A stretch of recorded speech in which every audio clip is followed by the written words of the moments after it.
And we're rolling, aren't we? Hey guys, got something new for you. Of course, you know me as Michael Tiller. I got something new for you, and I guess this is going to be, I hope it's going to be good enough for you guys. Now, to those subscribers to NAMK19 or NAMP19, NAMP, okay. I'm sorry, Kyle, I gotta get NAMK, let's just say NAMK19. So those subscribers to him, you all know about Kyle's Critiques, done by Kyle Wheeler. It's time for me to do something. I call this one Moments with Michael. Now this is just simple. This is just like Kyle's Critiques, only this time it's with me. And I call it Moments with Michael. Now, this is basically how it works. I simply watch YouTube videos, and you simply watch me watch them, and I give my input on them, and that's how it works. I hope you enjoy. For this first episode, I have something called The People's Court Failing to Control Their Child, and this is actually posted by MasterWeb1987 here on YouTube, and he's a proud supporter of my work, that's for sure. And basically, here's the case. The plaintiff is suing the defendants, including their 9-year-old son, because their son had destroyed part of her car window, and also feels that they are responsible for his stolen steering wheel. So, all I can say is, let's watch. This is the plaintiff, Pearl Smith. She alleges that the defendant's young son shattered the rear window of her car with a rock from his slingshot. Then, 6 days later, someone broke into her car through the broken window, and she wants the defendants to pay for all the damage done to her vehicle. She's suing for $445. Pearl Smith is suing for $445 worth. That's the thing. These are the defendants, John and Portree Holliday, and their 9-year-old son, Sean. They say their son may have broken the plaintiff's window, but they certainly don't feel responsible for the other damage done when someone apparently broke into her car several days later. They're accused of failing to control their child. In case anybody's asking, I believe this is from 1987, so just have to see. What you are witnessing is real. The participants are not actors. They are actual litigants with a case pending in a California municipal court. Both parties have agreed to dismiss their court cases and have their dispute settled here in our forum, the People's Court. Hi, I'm Doug Llewellyn, and welcome to the People's Court. This is the case of a boy and his slingshot.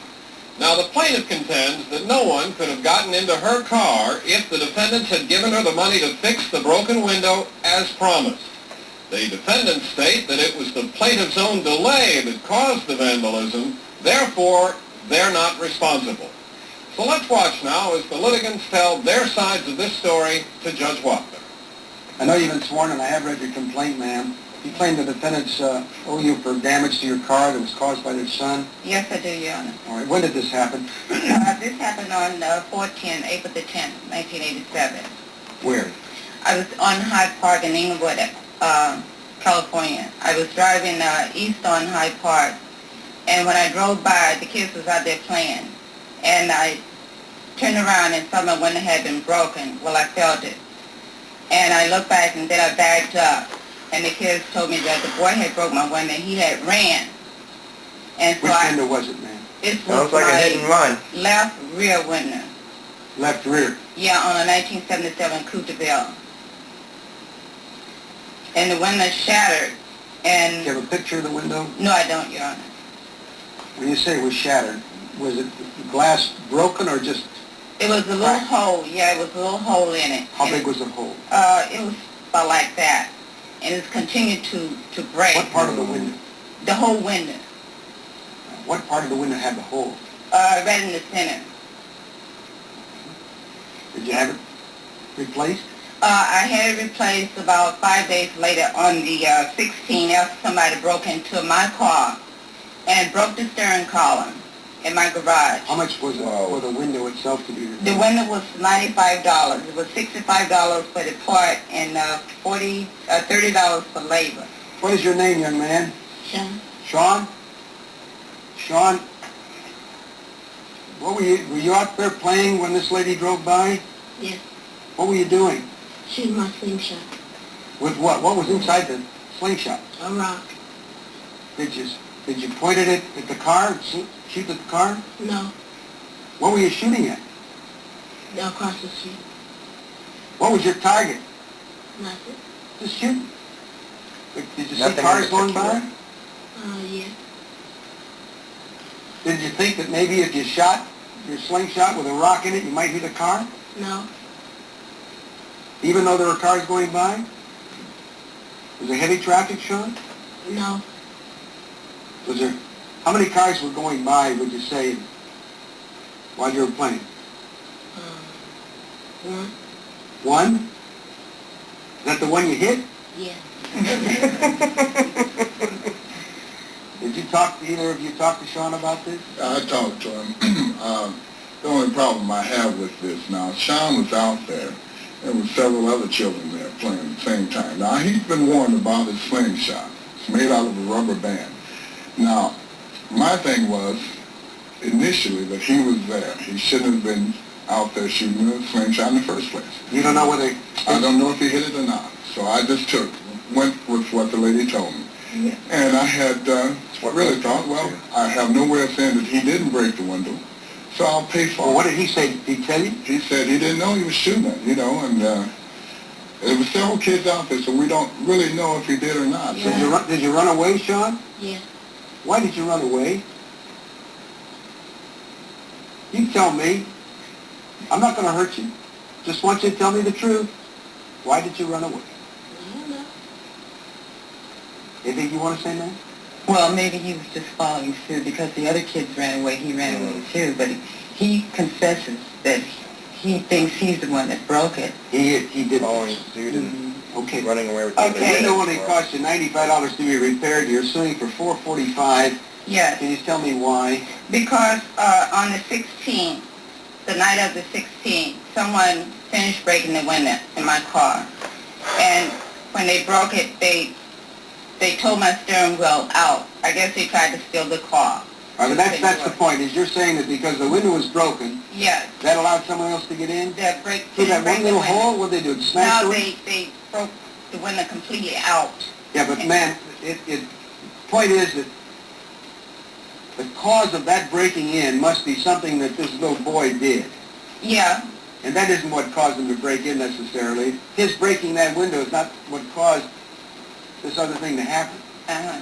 So the most that they're responsible for is $95. That makes And sense.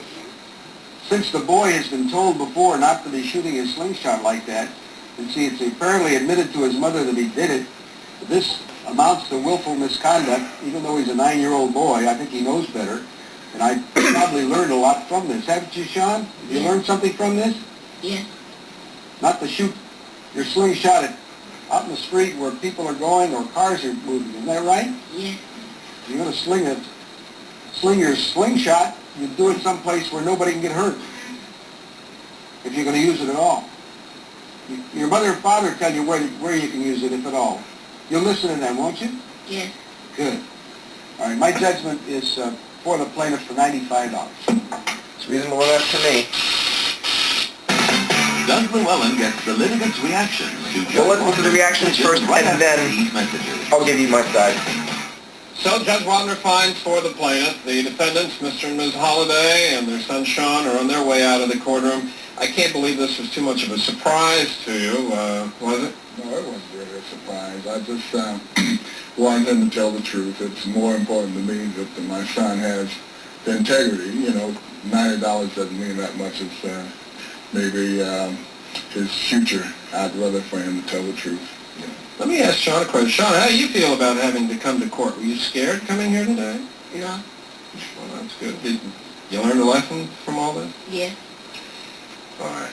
Thank you very much. Officer Burrell is waiting for you. Now the plaintiff is on her way out of the courtroom. Are you satisfied? No, not really, because I still feel that I should have got the $410 for my car being broken into. Whoa. So not really. All right. Well, thank you very much. Officer Burrell is waiting for you to sign some documents that... Brings this case to a close, as he used to say. I miss the old days. I miss listening to these kind of cases that were overheard by Judge Wapner and also Rusty Burrell, who is no longer with us, and as well as Doug Llewellyn and whatnot. Now, my feelings about this case, in case you guys are wondering. Now, as I was listening to the case, I was really touched by how the 9-year-old boy, Sean, was telling the truth, and he did seem a little bit scared when Judge Wapner asked him why he ran away. And I can understand he was following suit with the other kids running away, because odds are likely he didn't know what to do. Besides, he's just 9 years old, at least at the time that was done. Well, that's basically the point of it. And I do feel that the $95 is good enough because, you know, if he's not responsible for the stolen steering wheel, that's good.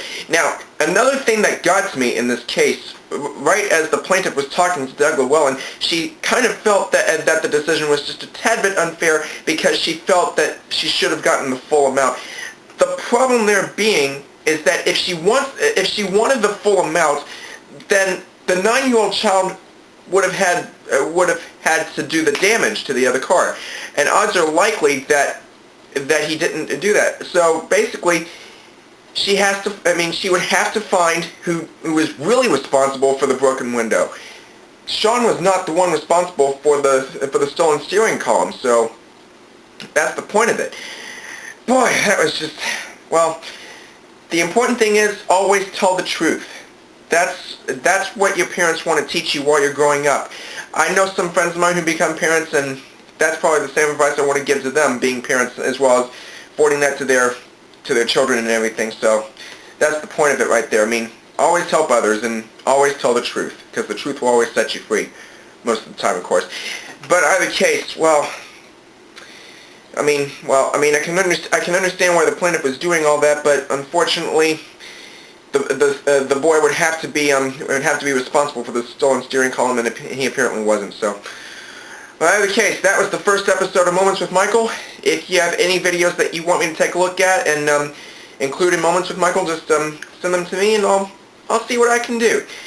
In either case, I hope you enjoyed yourselves, and if you want to watch this video for yourself, I provide the link for you. In either case, take care, everybody.